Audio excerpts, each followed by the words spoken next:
to share something with you. That might put me in a very negative light, yeah. Relationships are not my forte. See if someone grabbed up my wife or something, completely different ballgame. I'll walk away from here, and this has been like a therapy session.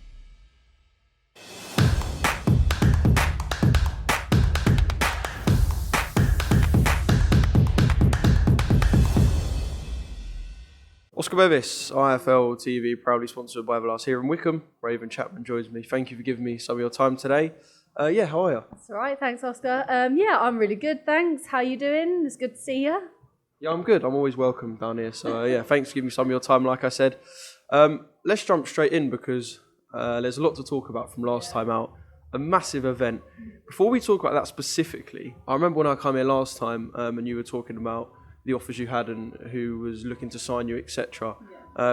You're a Frank Warren fighter now, fully fledged, 2 fights deep into that contract. How would you sum up your time as a Queensbury fighter so far? Do you know what? It's been really good. Obviously, I've had like a smaller haul in the York Hall as my first fight under them, and then I got the big one, like a pay-per-view card and a title. So I can say it's just going really well.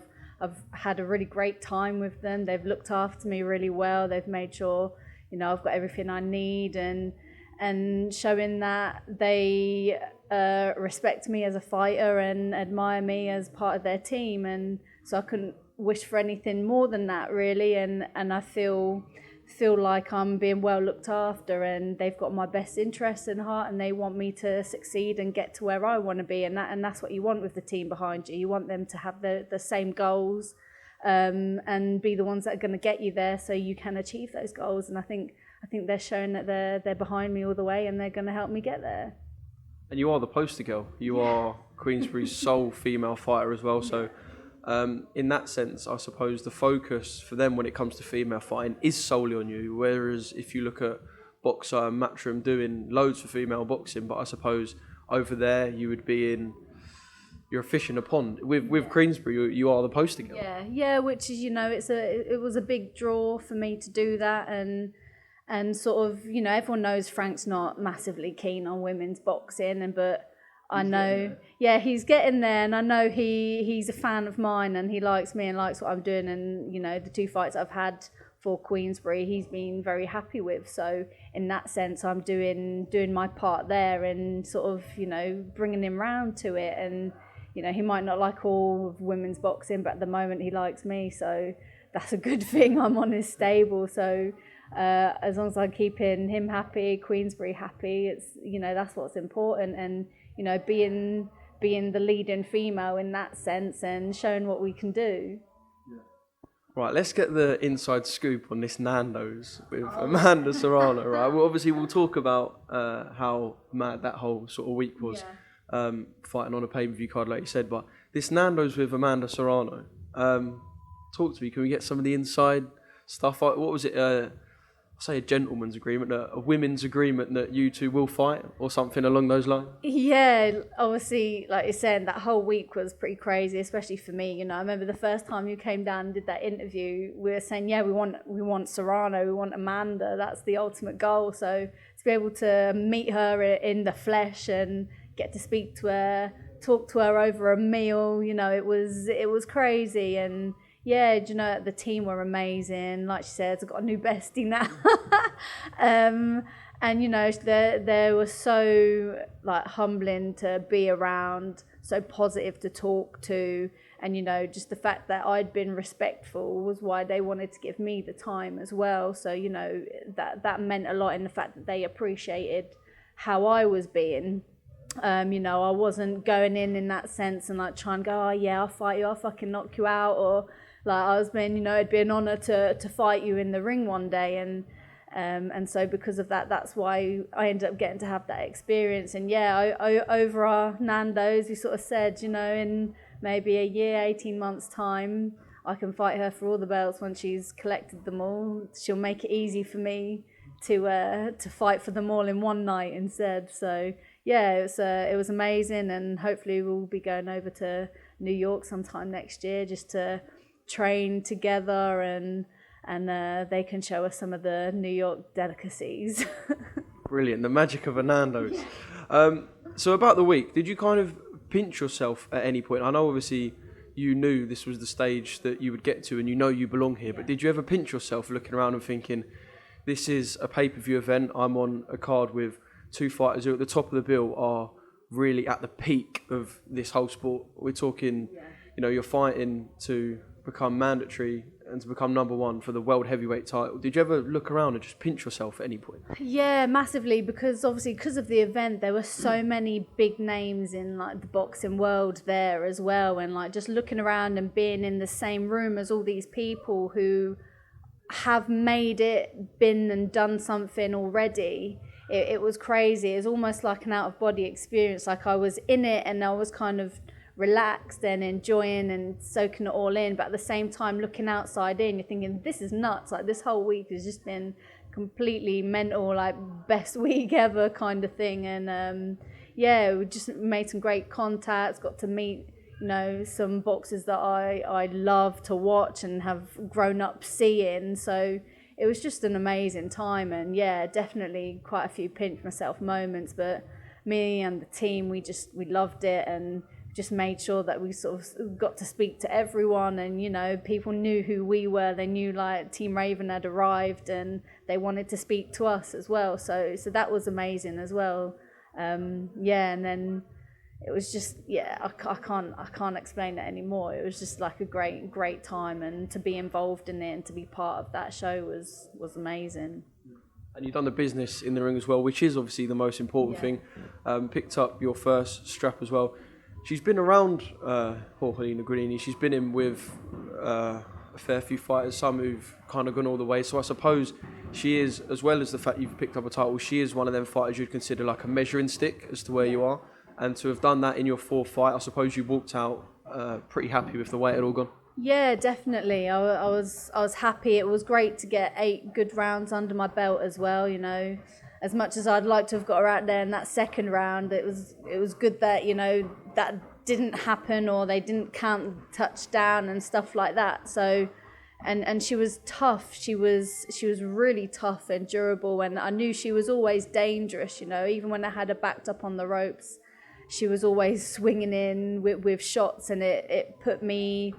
It made me more wary than to just come in all the time. So I learned a lot from that fight, and all respect to Jorgelina, she was a lot better and sharper in real life than I maybe thought she would have been.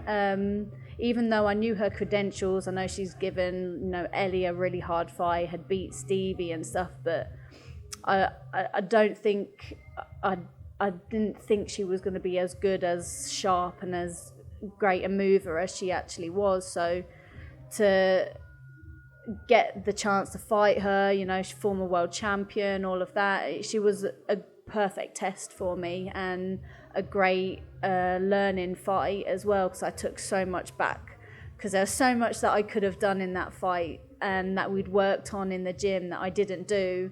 Part of that, the occasion, the moment, like I say, underestimating her movement and her being better than I thought, and just all those things. But that's what you need. You need those kind of fights to learn and move. You're not going to learn those things by fighting fucking tin cans. You're not going to pick anything up to take on to the next one. Like, my fight before, I stop her in a round. What do I learn from that? I don't learn anything. So to get that is great, and it's all good experience moving forward, and also knowing that I've got plenty left in the tank after a tough 8 rounds like that, to do more, which is just invaluable.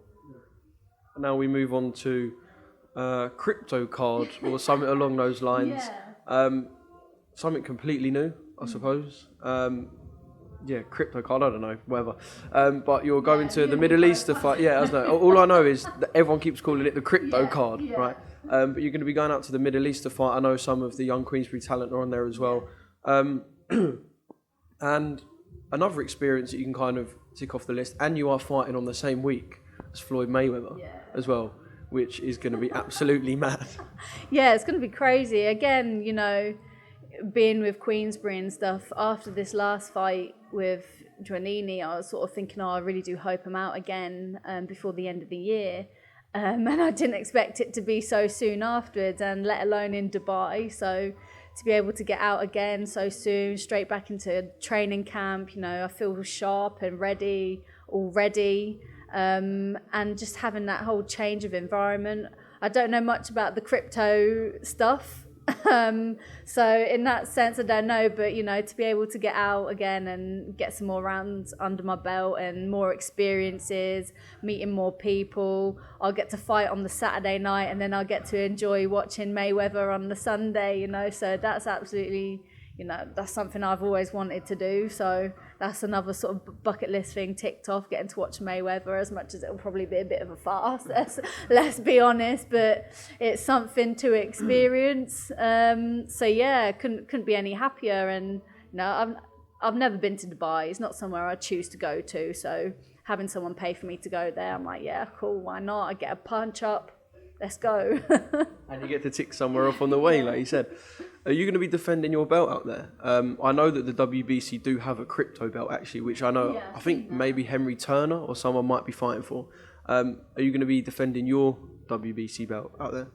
No, so I don't think it's a defence. It's, I think it's just going to be a 6-rounder, sort of tick over fight, keep busy. Someone who's, again, going to be tough and durable for learn more valuable experience. And getting ready for that fight with Serrano, basically. I need to get that experience under my belt. Brilliant. Let's talk about the weekend. Boxing really needed to shine bright the weekend, I think, after a bit of an up and down month or so. We'll start with Clarissa and Savannah. What a fight, by the way. And in fact, as a whole, what a night. Probably one of the best cards of the year. Yeah, no, it was amazing. It was great to watch. I was gutted I couldn't go in the end. You know, I had family commitments, unfortunately, with the change of date that I couldn't get out of, and I couldn't really go, I'll go to the boxing. So I was gutted I couldn't be there, but I did watch it all on my phone while I was out. And yeah, the fight was great. Clarissa, she's just too good. She was too quick, too much, and the better woman won. And is that what you expected?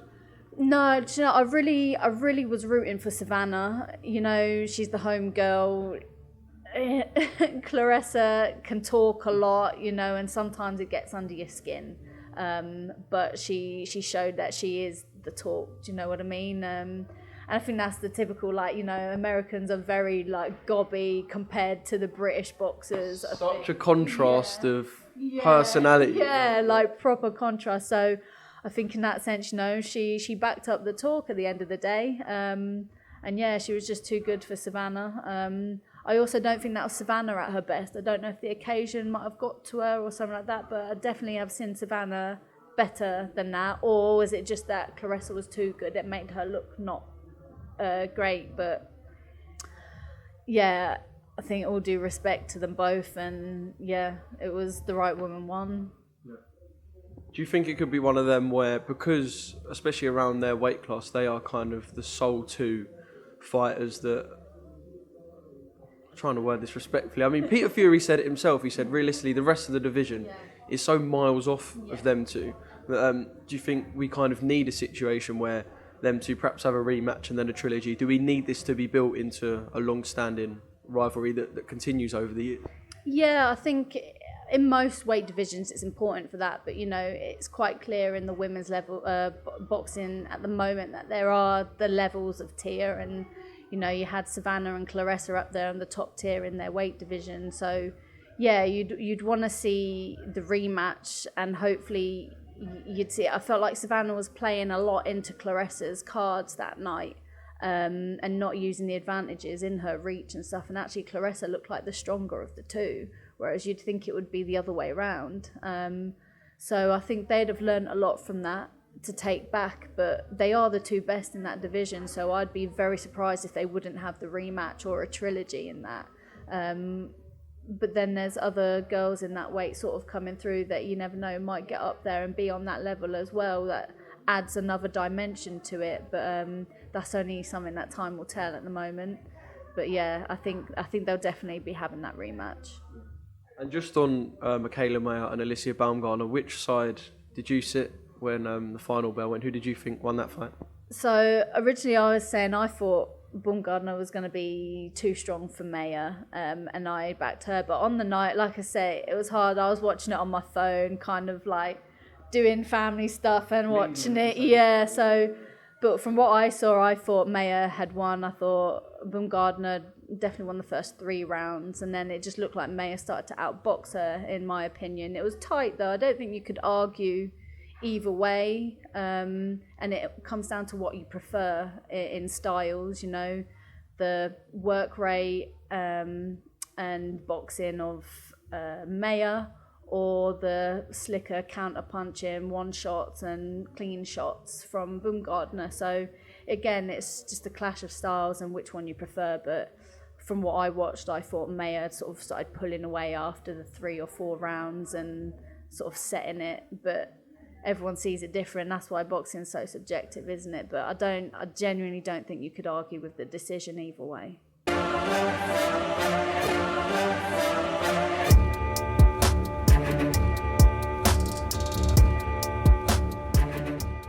I'm going to share something with you that might put me in a very negative light, yeah. Relationships are not my forte. See if someone grabbed up my wife or something. Completely different ballgame. I'll walk away from it, and this has been like a therapy session.